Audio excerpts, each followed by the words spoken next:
Today I'm going to talk about laptops. You've probably looked at netbooks, or you may have one already. These are the really small, really cheap laptops that have become popular in the last year and a half. I think netbooks are great. I love them.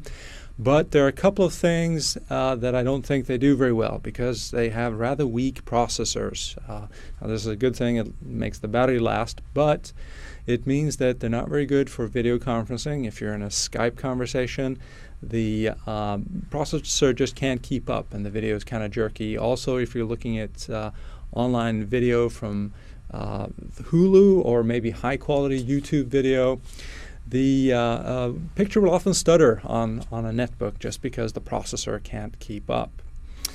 Help is on the way.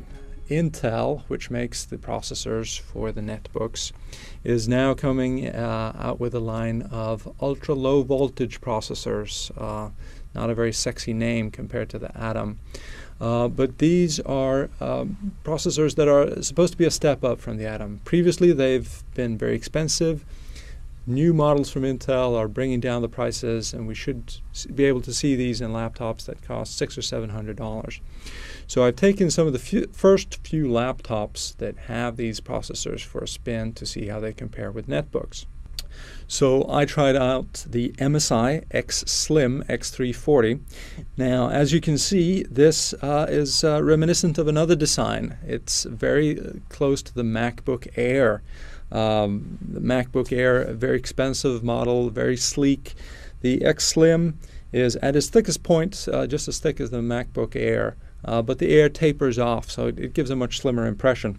The X Slim is actually a little lighter than the MacBook Air, but I think they've gone too far in trying to make a light laptop. As you can hopefully tell here, the wrist guard and the keyboard, they kind of flex when you press them. This doesn't seem very durable and not confidence-inspiring at all.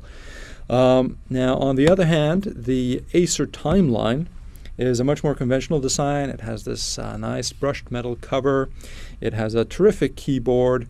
It has a full array of ports. Now it is heavier. It's at 3.5 pounds. This is a bit heavier than a MacBook Air. It's also a bit heavier than a netbook, but I still think this is a very portable model. And the Timeline has a dual-core ultra-low voltage processor, and I found this makes a big difference when it comes to video conferencing, online video. These play smoothly, nicely. I love it. The X Slim, on the other hand, has a single-core ultra-low voltage processor, and I found that it doesn't make much of a difference from an Atom.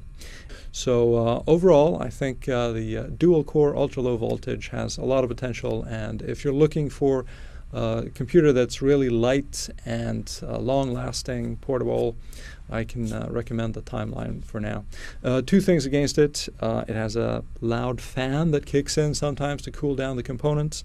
It also, the screen does not bend back very far. It just goes like this. So something to keep in mind if you like to use the laptop curled up on the couch.